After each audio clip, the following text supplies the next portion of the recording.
Écoute, le vent glisse entre les branches, le sol respire sous les racines. Et si les arbres parlaient, pas avec des mots ni des sons, mais avec le temps, la lumière et la terre elle-même. Dans cette forêt, chaque arbre est une voix, chaque racine une phrase. Et ensemble, ils tissent un dialogue invisible. Ferme les yeux un instant. Respire profondément. Sens cette présence autour de toi.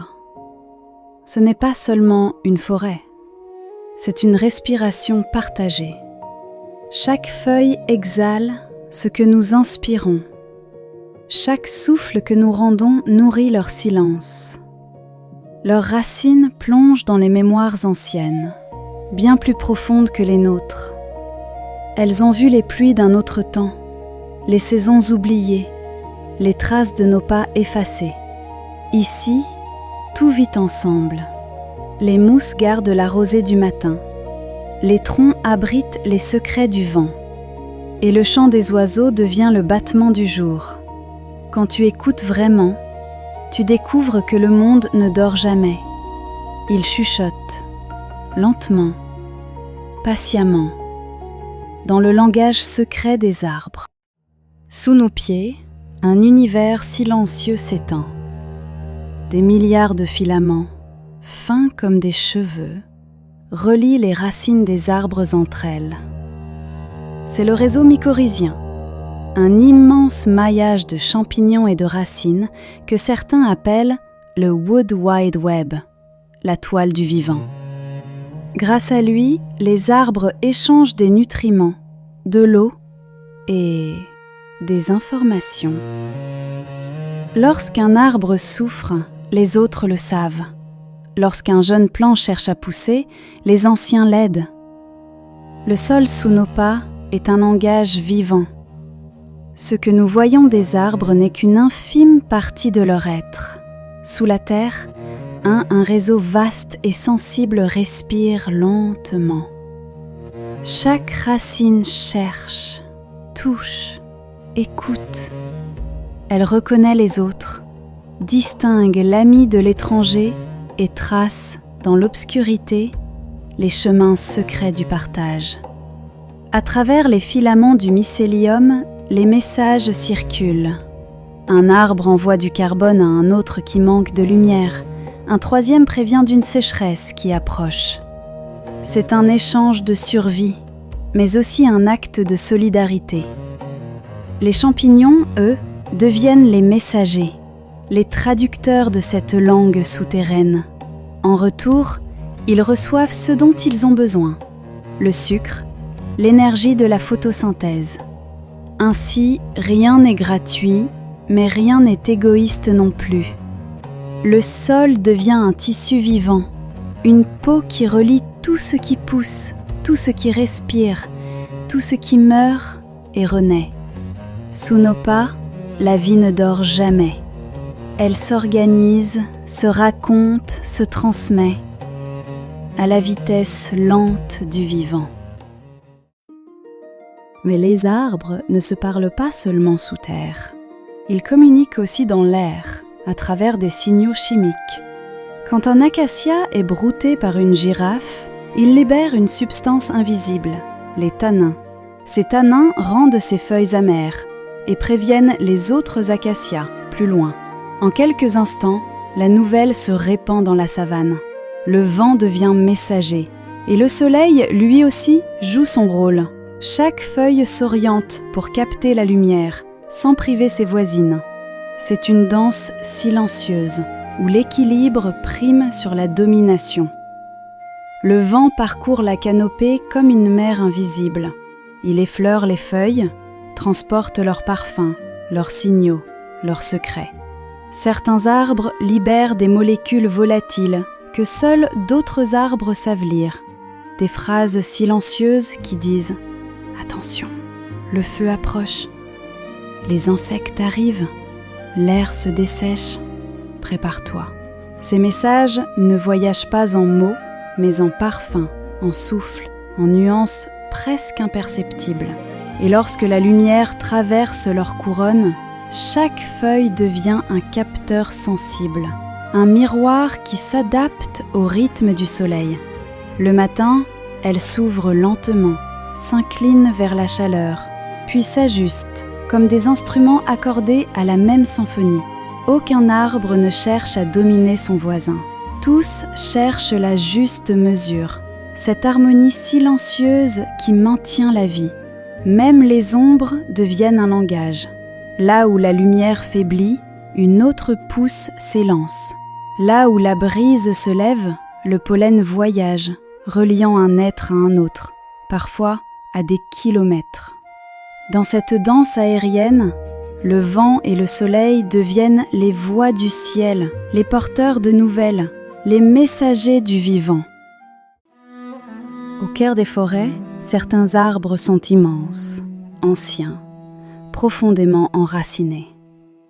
Ce sont les arbres mères. Par leurs racines, ils nourrissent les plus jeunes. Ils partagent leur énergie, leur sucre, leur message chimique.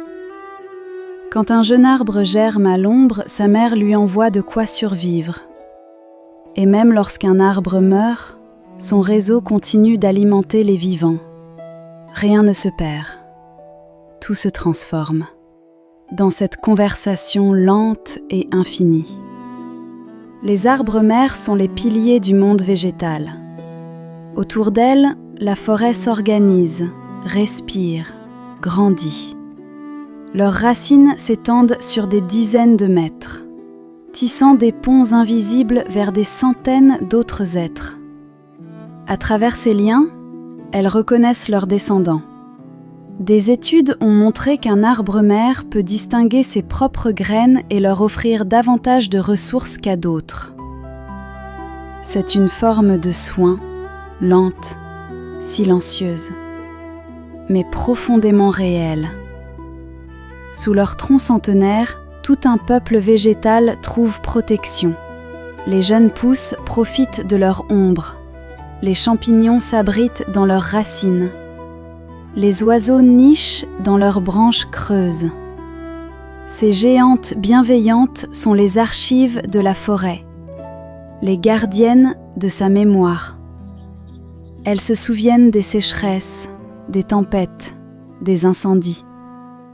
Et quand vient leur heure de tomber, elles ne disparaissent pas. Leur tronc devient un abri. Leur bois nourrit les insectes. Leur corps retourne à la terre, donnant naissance à d'autres vies. Ainsi, dans la forêt, la mort n'est jamais une fin. C'est un passage, une offrande, un retour au cycle du vivant. Les arbres mères nous rappellent que toute sagesse est enracinée dans le don. Et que donner, c'est continuer à vivre à travers les autres. Les arbres peuvent aussi alerter leurs voisins d'un danger. Quand un insecte attaque, les feuilles libèrent des composés volatiles. Ces signaux chimiques avertissent les plantes proches, qui activent à leur tour leur défense. C'est une solidarité naturelle, une vigilance partagée. Une forêt, ce n'est pas une somme d'individus. C'est une communauté vivante.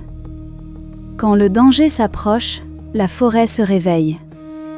Une chenille mord une feuille et déjà, un signal part dans l'air. Invisible, mais précis. Quelques secondes plus tard, d'autres arbres modifient la chimie de leurs feuilles, renforcent leurs parois, changent même leur goût. Les prédateurs hésitent, s'éloignent. Ce n'est pas la peur qui circule, mais la conscience du danger. Dans cette grande symphonie du vivant, chaque espèce a sa note, chaque geste son écho. Les peupliers, par exemple, libèrent des composés aromatiques qui attirent les ennemis de leurs agresseurs, comme un appel à l'aide adressé aux guêpes ou aux coccinelles. D'autres arbres ferment leurs stomates, ces petits pores qui respirent, pour se protéger de la sécheresse ou de la pollution. Rien n'est hasard, tout est réponse. Et plus la forêt est ancienne, plus ce réseau de vigilance est fort, précis, instinctif. Ensemble, les arbres créent une forme d'immunité collective. Une mémoire partagée, transmise par les racines et par le vent. Dans le silence, la forêt pense et se défend. Les scientifiques parlent d'une forme d'intelligence végétale. Non pas une pensée, mais une sensibilité, une mémoire, une adaptation constante. Les arbres se souviennent des sécheresses. Ils adaptent leur croissance. Ils s'entraident pour survivre. Ce que nous appelons silence est, en réalité, une symphonie de signaux. Et si nous apprenions, nous aussi, à écouter cette musique invisible? Longtemps, nous avons cru que l'intelligence appartenait aux êtres capables de bouger, de parler, de penser vite. Mais les arbres, eux, pensent lentement. Leur sagesse s'étire sur des siècles. Ils observent, enregistrent, s'adaptent. Quand une sécheresse frappe, un arbre ferme ses pores, ralentit sa respiration, économise son eau. L'année suivante, il se souviendra et préparera ses feuilles avant même que la chaleur ne revienne.